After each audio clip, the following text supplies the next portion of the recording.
Good morning to all. Satyanilayam Institute of Philosophy and Culture is very happy to welcome all of you to this international webinar, the 10th on the Synthesis series, on the theme on Interculturality, Panikkars Way. As we begin this seminar, let us seek divine providence in silence for a minute, praying that this virtual seminar may enlighten all of us and lead us to become seekers of truth.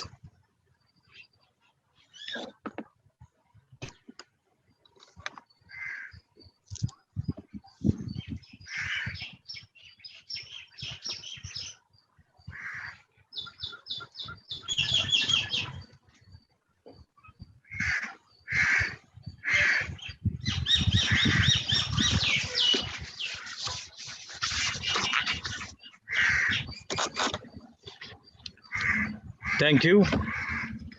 Satyanilayam Research Institute of Philosophy and Culture is pleased to welcome all of you to this virtual seminar.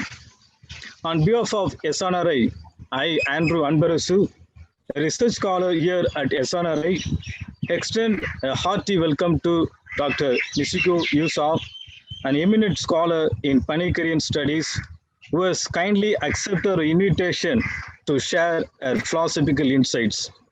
Welcome, Dr. Michiko Yusa. We also welcome research scholar Maria Talasal Viswas, who would also enlighten us with his presentation.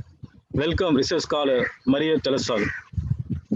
A warm welcome to the staff and officials of Satyanilayam, headed by Dr. Boniface Panna, the rector. We welcome all other participants, including professors, the academia, students, and scholars from different institutes to this program. We hope your interactions with the resource persons of this seminar will be enlightening and enriching. Hearty welcome to you all. We will be happy and delighted if you keep your videos switched on during the presentation. A few words about our institute. Satyanilayam Institute of Philosophy and Culture, Chennai, approved by the University of Madras, is a Jesuit research center for philosophy. It facilitates an earnest search for truth and promotes human values through research, reflection, and writing through its doctoral programs and other events and the publication wing.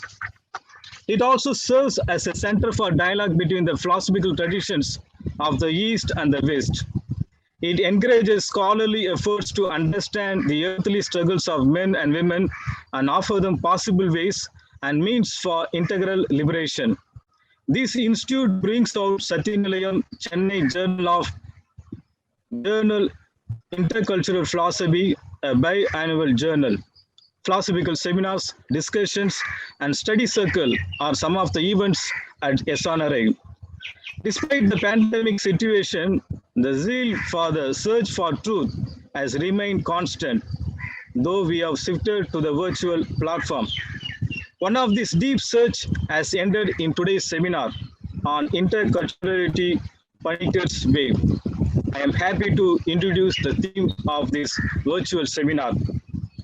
Although we belong to the human community as a collective, our own different ethnic backgrounds matter much, and it predominantly shapes our culture, including our individual worldviews and perspectives. These worldviews are, however, incomplete in the absence of perspectives and worldviews of others, including those who are seemingly too different from us.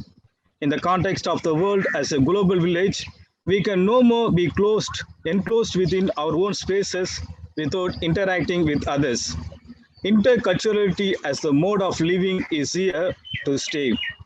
One aspect of interculturality is dialogue, which is at the core of today's webinar. More specifically, we have gathered to look at dialogue with the aid of Raymond Panikkar, one of the important pioneers in the field of interculturality, who spent more than 60 years in its research and knowledge, offering deep insights in the field of interfaith dialogues and intercultural dialogues. His insights, new methods, deeper understanding, etc., continue to be lamppost of enlightenment. His philosophy is a combination of both theory and practice. Any person truly interested in social change and transformation cannot miss Panikkars Ways. Therefore, the theme of today's ZSC seminar is Interculturality Panikkars Way. The next presentation is by Dr. Michiko Yusa, who will address us on the theme Diatopical Dialogical Dialogue as a method in intercultural studies. A few words about Dr. Michiko Yusa. Some Professor Yusa recently retired from her 40 years of teaching in North America and is now Professor Emerita of Intercultural Dialogical Philosophy at Western Washington University in Bellingham, Washington, USA. A graduate of the International Christian University in Tokyo, Japan, she received her PhD in 1983 from the Department of Religious Studies at the University of California, Santa Barbara, where she worked closely with the professors Raymond Panikkar and Ian Smart. She has published widely, including articles, scholarly journals, chapters in edited volumes, as well as written essays and book reviews. Some of her books are Zen and Philosophy, an intellectual biography of Nishida Kere in 2002, Japanese Religious Traditions in 2002, a biography of Nishida Kitaro in Japanese in 1998, and Basic Kanji with Mastuho Soga in 1989. The volumes edited by the Bloomsbury Research Handbook of Contemporary Japanese Philosophy in 2017, Isamu Noguchi and Skywing Sculpture, Proceeding of Japan Week in 2003, and CAR PIT Review 5 in 2014, a special issue of Raymond Panikkar Symposium held in Baltimore in 2013. She was a recipient of the Japan Foundation Research Fellowship in 1993-94, the Rhodes Chair for Interreligious Research at Nansen Institute for Religion and Culture 2016 and 17, and most recently the Kansawa University International Prize 2019. She was the president of the Society for Asian and Comparative Philosophy 2007-8. The scope of her philosophical research interest remains wide.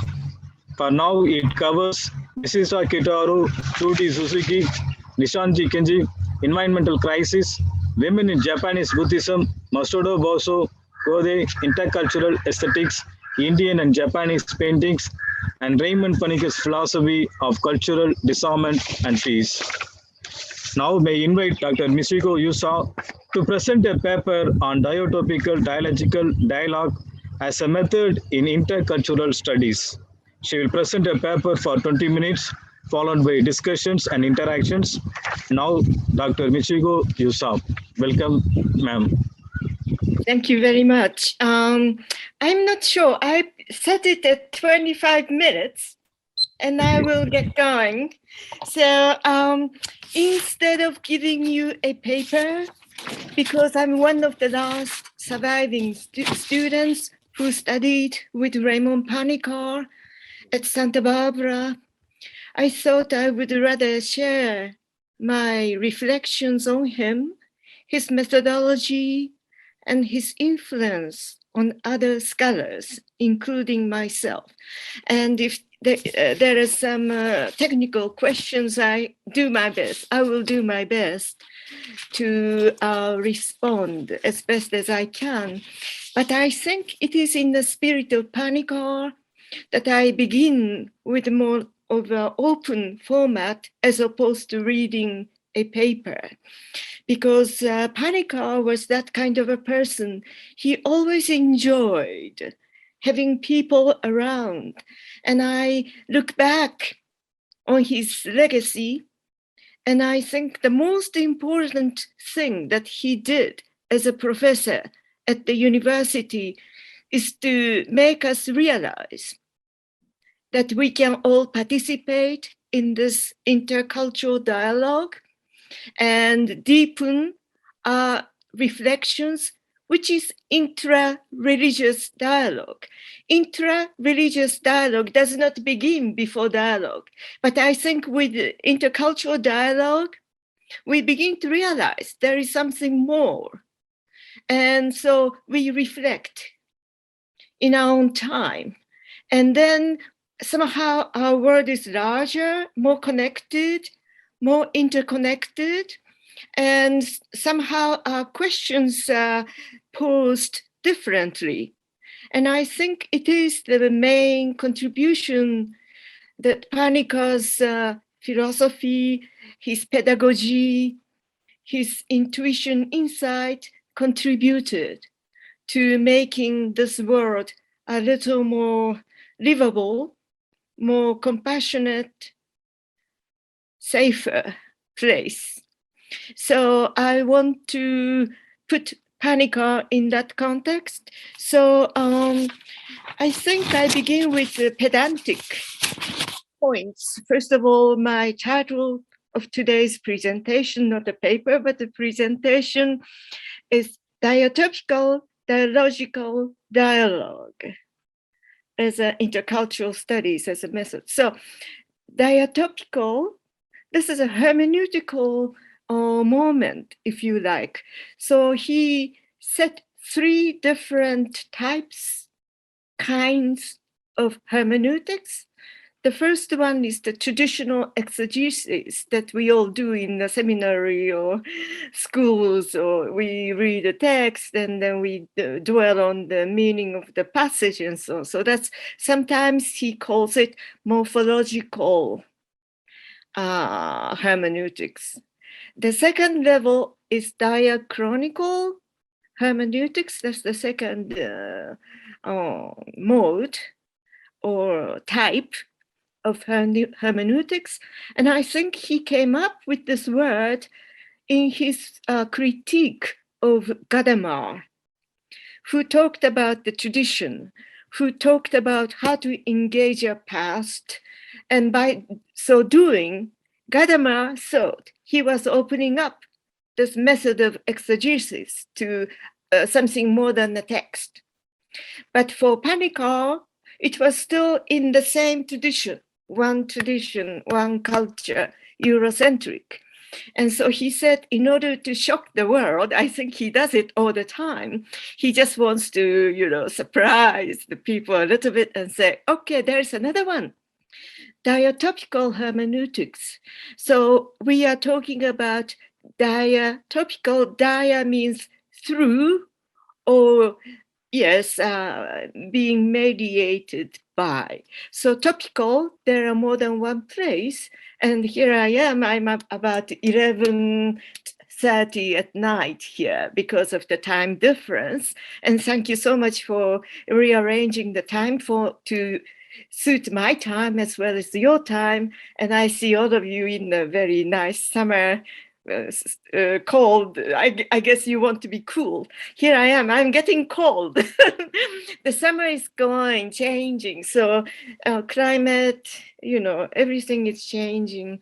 And I think we can still get together in this wonderful way. So I'm very grateful. So now we are diatopical through different places. So this brings in a different set of hermeneutical challenges. So that's what Panikkar wanted to do. And as far as I see, I always think of Raimundo Panikkar vis-a-vis other Japanese thinkers and other thinkers I'm reading. So climate or environment is a big factor in Japanese philosophy. One philosopher called Watsuji, he actually wrote a book called Fudo. Climate is translated into English, it doesn't do. But the idea is that our climate, our environment, natural, cultural, historical, social, all the environments define who we are. In other words, we are not tabula rasa. We are already conditioned by our environment. And I think by a tradition, and that we don't know that we are conditioned. I think that's what he means by mythos. But by entering into dialogue with other cultures, other people like you, other traditions, listening to the birds singing in your garden, I'm already transported to something else. And I wanted to show my little Ganesha. in case I hit a stumbling block, he's going to help me. So I think this is all a kind of a mythos, the word of mythos. We are not just our mind. We are not just reading glasses, but we are talking. We want to communicate. We act. We are not just thinking being. We do things. We speak in order so that my words may be understood. Whenever I want to say may be communicated, and that I may learn from your questions and reactions, correct? So I feel that that's the reality Panikkar was talking about. So we often, in academia, we often circumvent that reality, and we end up being caught in terms and languages and technicalities. And I feel I'm too old to do that. I don't have too much time to, spend on word difference or concepts or whatever.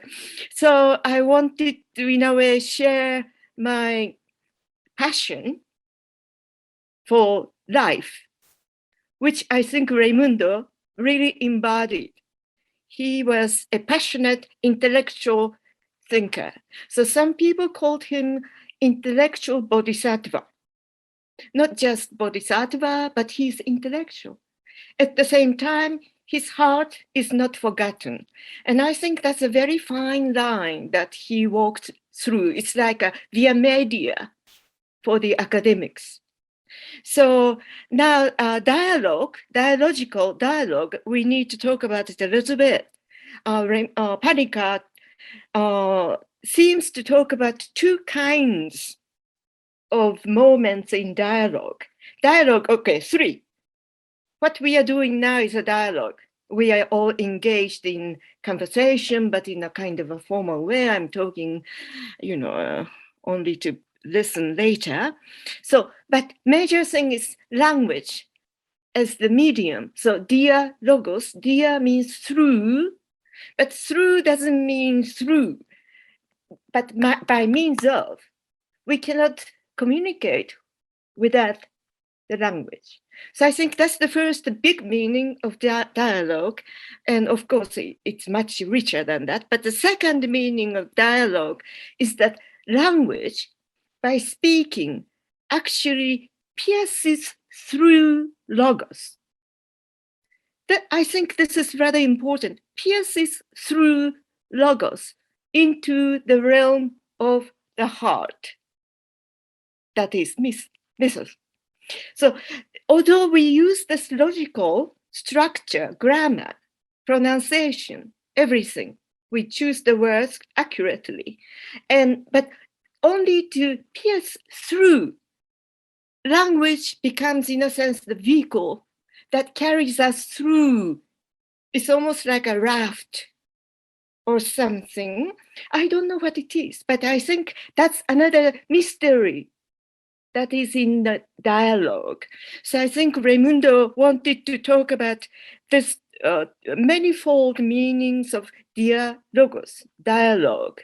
But often we just think that dialogue is face-to-face, one-to-one, or conversation, sitting down, let's talk.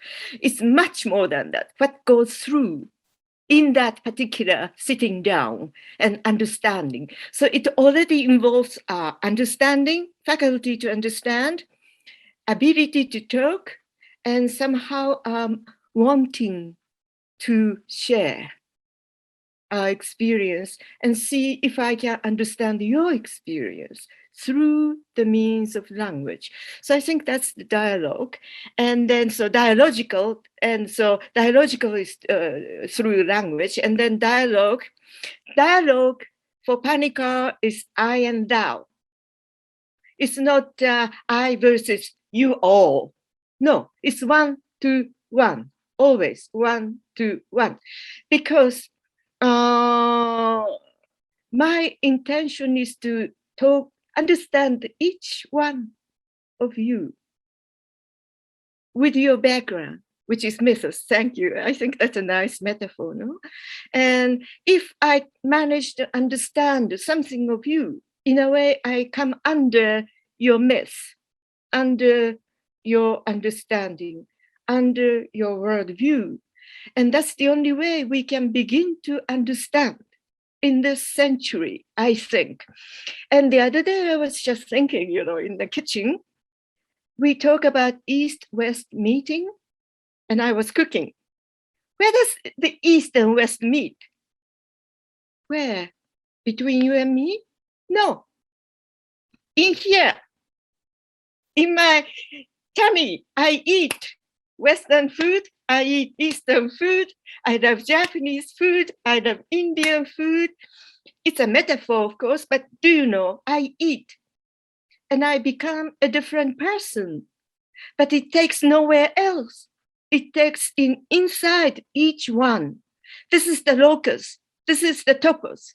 And then therefore we have to have a diatopical dialogue.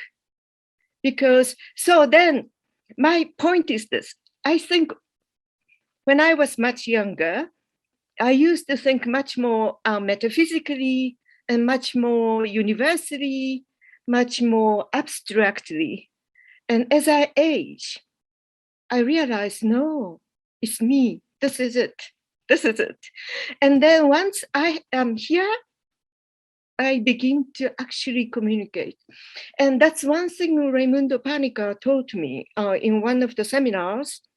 I was fresh from Japan. My English wasn't that good at that time, but I wrote a little essay just for impromptu for the seminar members. And I said to Panikkar, I have something I want to say. And he was very happy that finally I want to say something. So I begin to say things according to what I think. And then at some point, I lost my track. I lost the thread of thinking. And then I began to go into universality or the, nonsense, no? And then Raimundo said, look, I don't understand you anymore. Because he was following me out of all the difficulties until I actually followed my thinking. And when I lost it, he lost it too. So it seems to me those are things that he taught me, that each one of us is valid. So long as we can, with the help of aid of language, express our thinking in a certain way, we are understood and we can be understood. But when we lose it, we'd better be honest. So that's another thing, that's just the anecdote. So dialogue is this idea, really one-to-one, kind of a very intimate activity. So my title topic was Diatopical Dialogical Dialogue. So I have another 10 minutes plus 5 minutes. So this, I think, is rather helpful to preamble my presentation. And so now I want to jump into the symbol, because as I was thinking what to present to you, my first experience with Panikkars seminar was in 1973. I was very young. And it was a seminar in which Panikkar chose the word earth, E-A-R-T-H, earth, as the symbol. And then he asked all of us who took part in this graduate seminar to pick one tradition and present, every week someone takes responsibility. And Panikkar said, look, everybody can participate in this seminar, regardless of how much you know, how much Foucault you read. Doesn't matter. Each one of you can participate. And I think that is key. And I think he learned this kind of sangama, if you like, or conversations with people when he was in Varanasi. he lived on the penthouse on Hanuman Ghat. And every Wednesday or Thursday, 10, 15 people gathered there. And they would talk about, let's talk about the river, meaning of Mother Ganges, Ganga. And that's the way that I think he opened up. And he always picked very concrete topic, like earth. It's very concrete. You can say something about it. You know, if you're a kid, you can talk about playing with the sand. If you are a mountainous, you can talk about climbing up. That's wonderful. So everybody has something to contribute. And I think, so just to give you an idea, someone talked about Enuma Elish, you know, Babylonian tradition, it just came up. Another person talked about the earth in Veda, what's the earth? I don't remember the Sanskrit word. And then someone else talked about Chinese tradition, what the earth, heaven, earth, and man in the triad.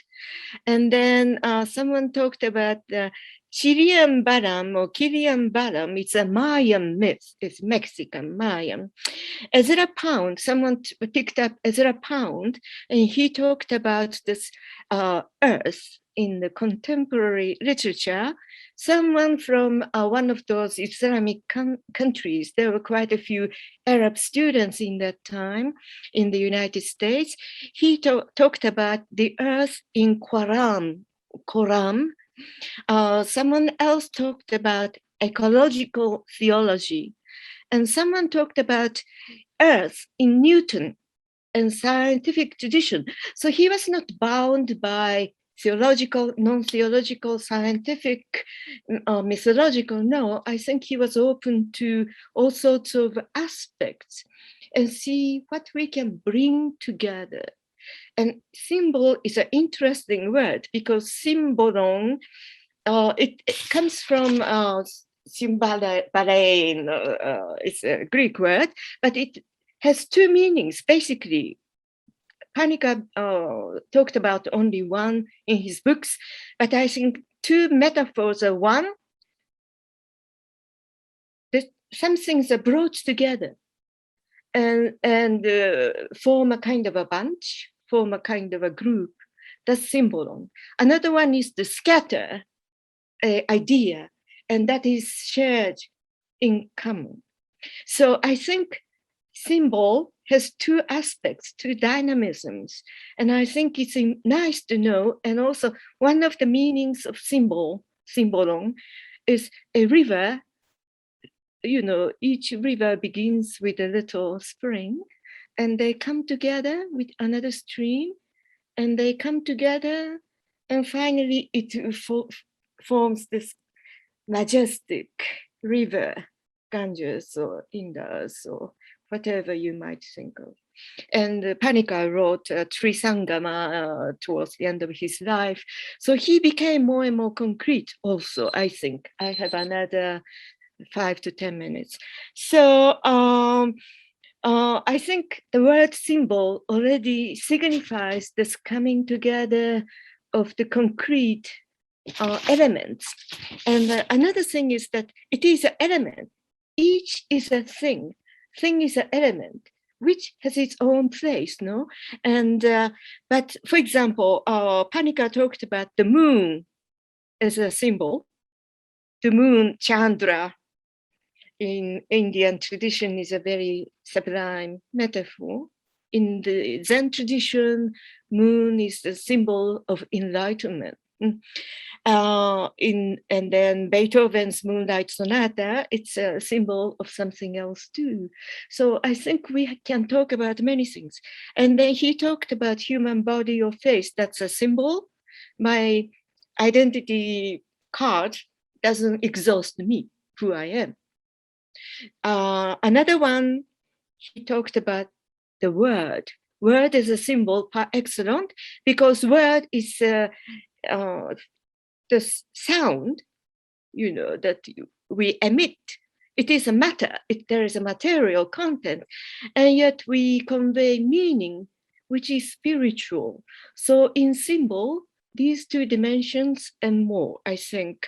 So sound, meaning, and the speaker. So Panikkars, cosmos, theos, anthropos. Cosmos, I don't like the theandric. There is a male connotation. I try to avoid it. So anthropo, cosmo, whatever. Okay, three sum. In other words, everything we do has those three dimensions, and symbol most poignantly embody those three dimensions. So I think by going through Panikkars' works in the early days of symbol, I understand how it developed into his cosmotheandric vision, and I understand how it developed into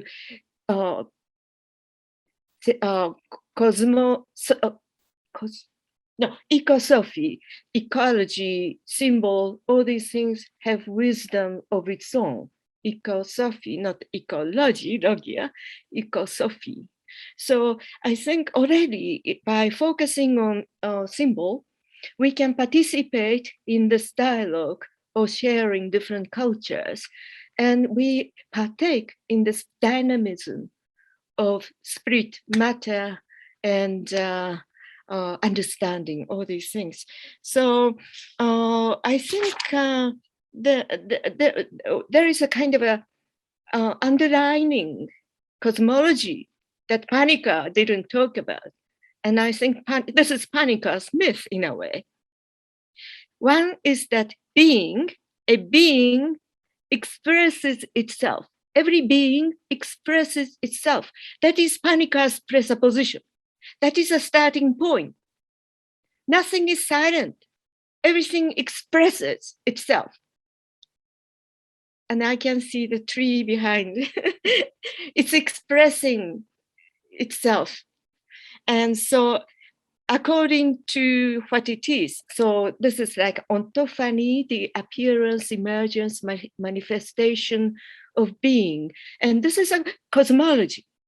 I think Panikkar embraced. And I think it comes from Vedantin tradition and also Aristotelian. Whatever we know falls within our intelligibility into our senses, and therefore we can talk about it. So I think there are some presupposition or assumptions already. And a thing is not a substance, but reality itself. You know, we always make a noun. If we call Ganesha a Ganesha, it becomes a noun. But what Ganesha does for each one of us is not a noun. It's an activity. It's a salvation for some people. So it seems to me that a thing, by talking about the thing, we talk about reality itself and its manifestation. So by doing so, we can go beyond this substantial language. And I think it's rather important. And for that reason, symbol as reality itself, I gave myself 25 minutes. Over. So, You can take two more minutes. Two more minutes. Okay. So I think it was Raimundo Panikkar's intuition, I think, to talk about symbol. Where did he get this idea? By gathering people together and in his attempt to understand. And this is my take on today's presentation. All the difficult books and the terminologies and the dissertations or whatever he wrote only after praxis. Theory always followed praxis. For him, praxis preceded. And somehow life, this dynamism, this enthusiasm, this life was for him prior. So that's why his writings can be a little confusing. And but I think we learn a lot.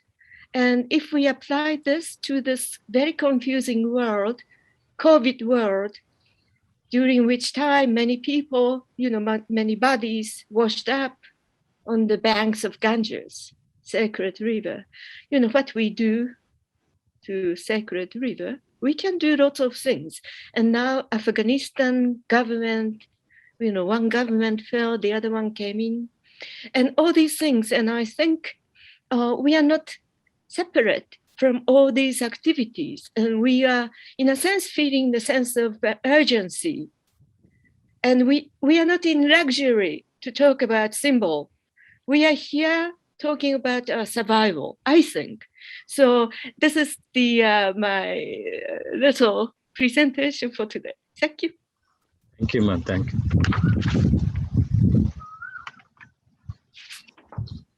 Thank you, ma'am. Indeed, we are very privileged to have you. You are the student of Raymond Panikkar for our seminar. Thank you for enlightening all of us with your presentation. And now the floor is open, and we over to the participants for discussions and interactions.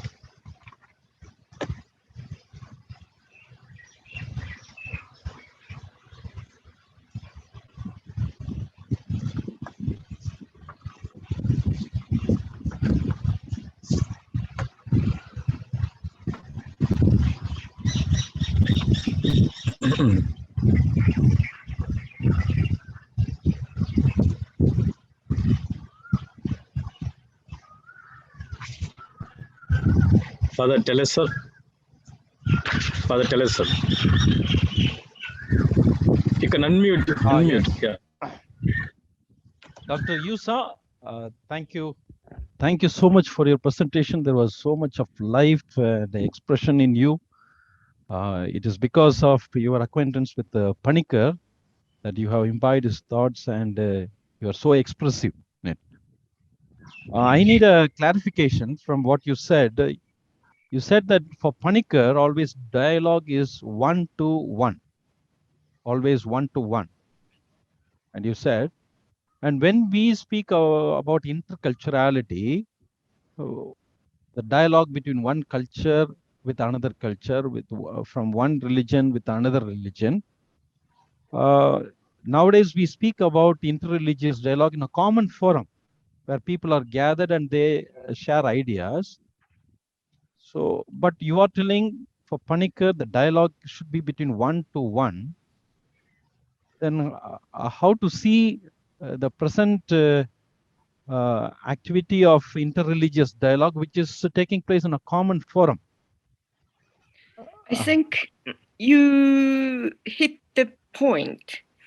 I think when I was reading from my little quick summary of what I wanted to say today, by 1-to-1, I may have diluted this thing. I think each time I speak to you, it is 1-to-1, and yet it doesn't exclude other people, because each one, 1-to-1, I, thou is another I. Tatvam Asi. We are all Tat Tvam Asi. So it seems to me that when Panikkar talked about I, thou, it's not numerical singularity, but it's qualitative one, communication. And also, another thing is, I think Plato, you know, even the monologue is a dialogue. And we are constantly carrying out dialogue inside us. So I make myself you in my monologue. And I think this I dynamism is so confusing that Martin Buber talked about I, thou, and Feuerbach and all these people, because still we are thinking in the grammar. But in Japanese, we don't have to say that. We just say Taiwa. Taiwa is speaking to. We don't have to say whom or what. Already, this is complete. Meeting in a way. So I think maybe that's a better way of describing either. It's like a meeting coming to me. Yeah. So I'm sorry if I was short of words there. Thank you, Dr. Yusa. You're welcome.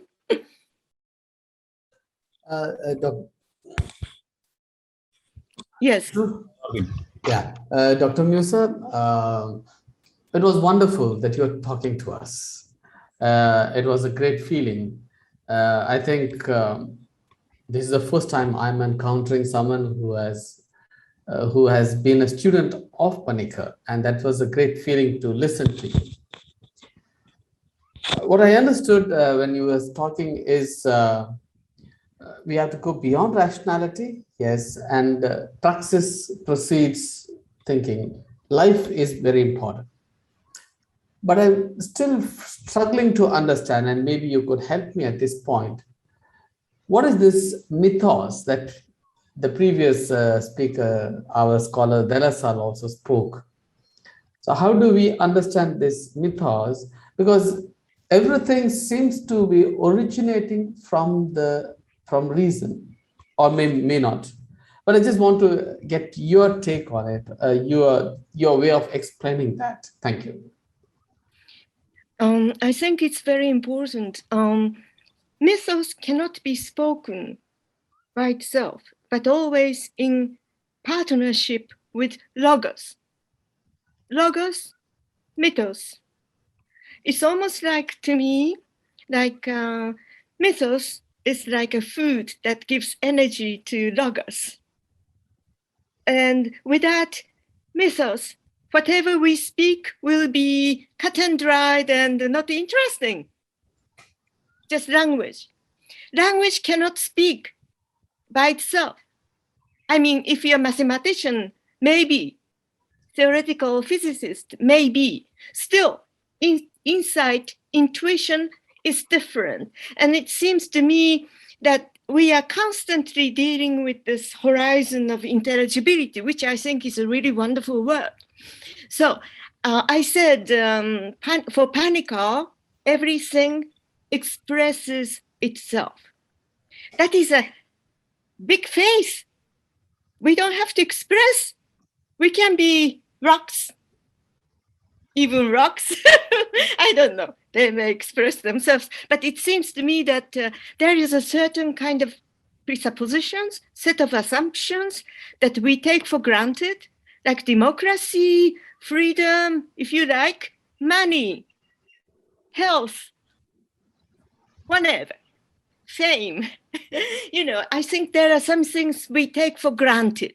And that is the horizon on which we carry on our activities. So mythos does not have to be myth in a sense of mythology, but often this dimension of myth emerges before we become logos conscious. It opens up itself, blooms in all the stories, myth. And so storytelling is usually more myth than logos. But logos is essential. We understand we cannot live without logos. Otherwise, we become fanatic. Everybody will be killed by COVID if we don't use our logos, correct? So it is essential. But without the mythos aspect, logos becomes thinner and thinner. It gets emaciated and it dies. And I think that we are killing our mythos and we are killing our logos at the same time. There is a robust working together of a reason, and I would say it's almost like a feeling, loving, that warm something that we cannot even identify ourselves, but we are living. It is like a mother that gives energy. Yes, Dr. Yusa, I do see that there is a certain energizing element on both the sides. But the question still which comes is not mythos another set of beliefs? Is it not? It's just a set of belief statements, belief system. Okay, I think that's where I have some issues with Panikkar. And he used to talk about faith and belief as one. And then I somehow couldn't accept it. And I think we got into some discussions.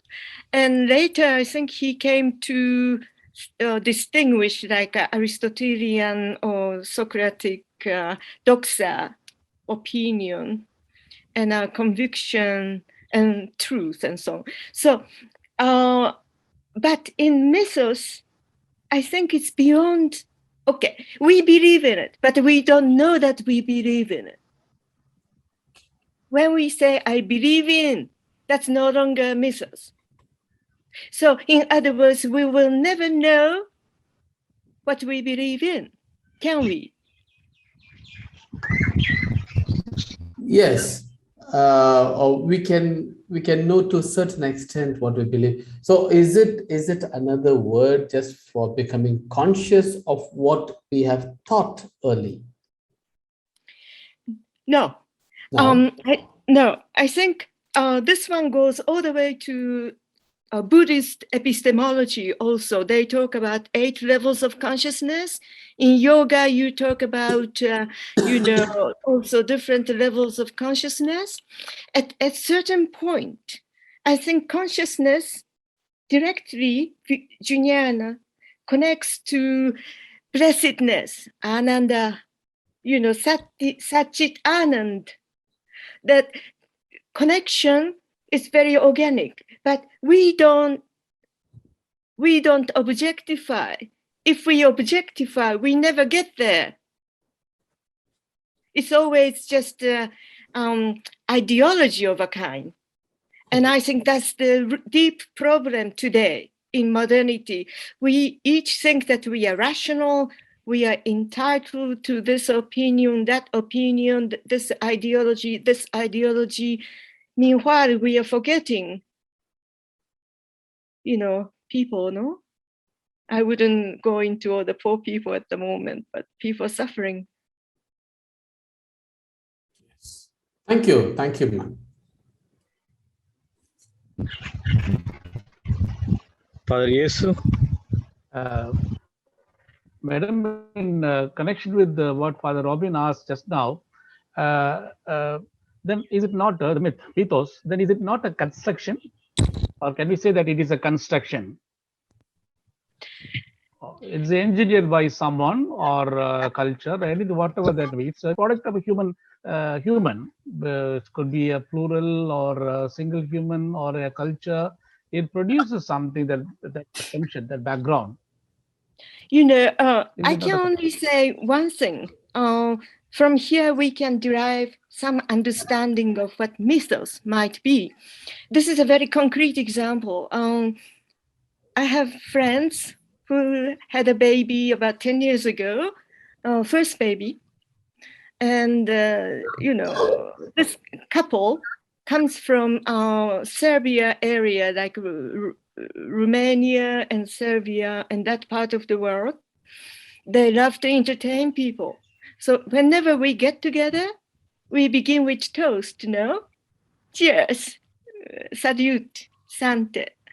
And the baby, 3 months old, she insisted that she gets a little milk something, and so she can participate in the salute action.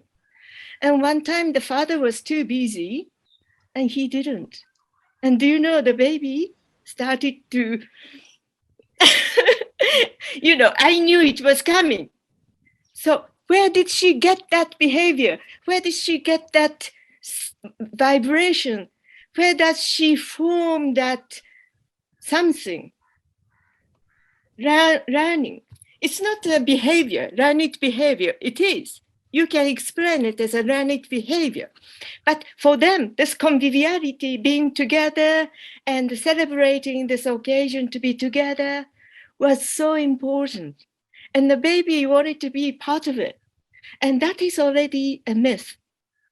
So another example, if I may say. Today, there is a big problem with Afghan people who work as interpreters for the Americans, no?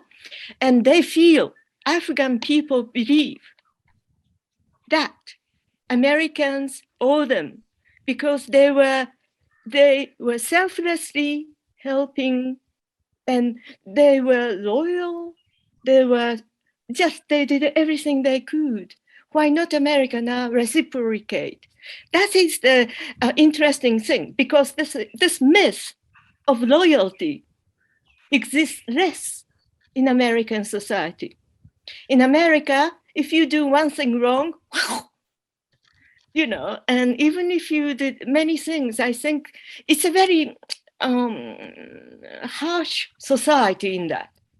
So every culture has a different tolerance, different capacity for loyalty, for example. And this, again, is kind of a myth as far as I'm concerned. So coming from Japan, I have a huge thing about loyalty. If someone did something for you, you don't forget it. You're forever grateful for your teachers. You know, we have certain words for professors who, you know, raised you and taught you and so on. And you're forever indebted in the good sense of the word, okay? You are not necessarily, you know, I mean, I did this for you, you pay me back this way. No, that is American way. And so I think this kind of thing forms a cultural myth. And you say it's a construct? Yes, I think it is a construct, because so long as we are human beings, whatever we do is a human construct. We are not the same as, I don't know, you know, other trees or animals. We are human animals, no? So I agree, but I think this drive to want to logicize, rationalize, it shows that we are all modern people. Satya?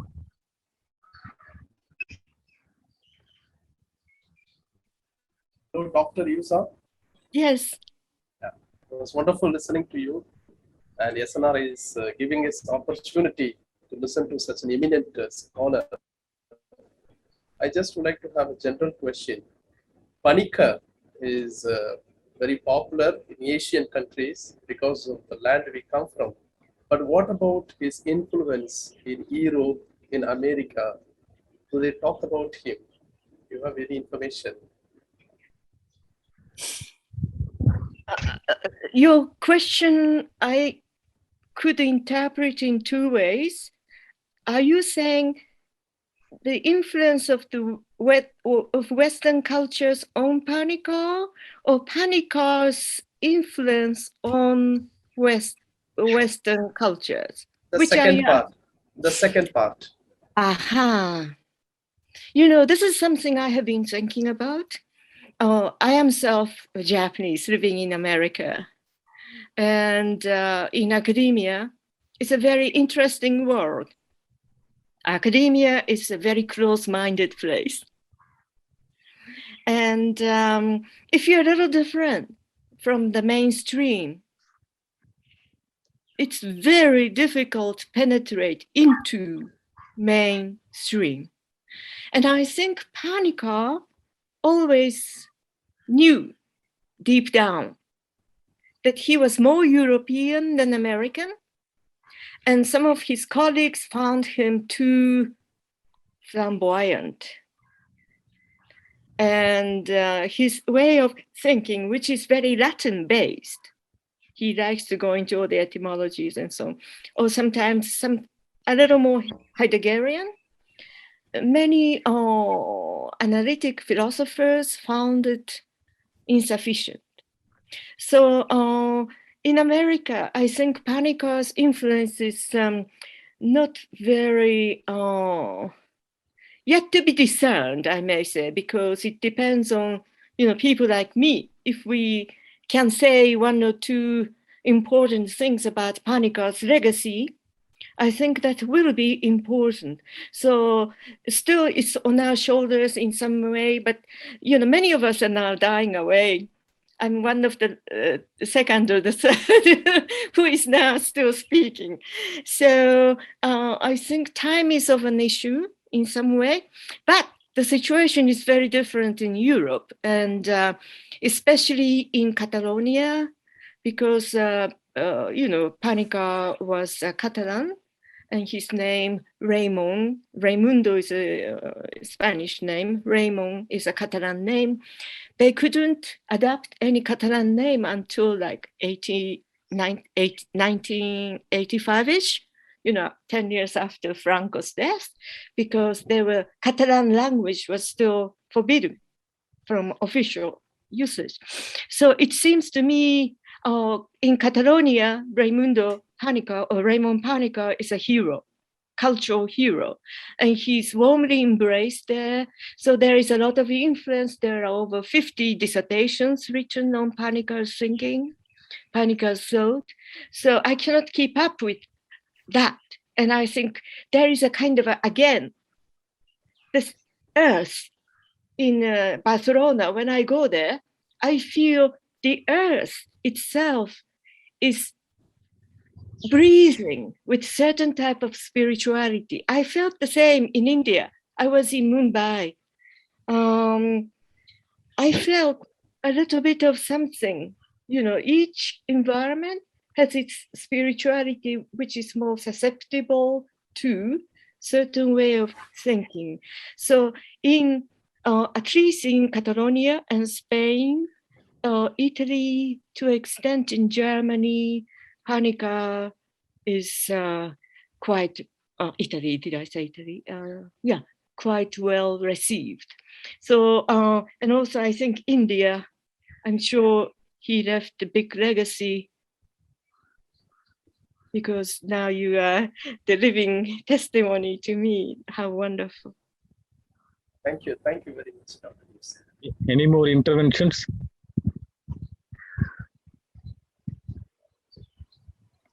Anyway, maybe conclude our interaction with Dr. Michiko Yusa.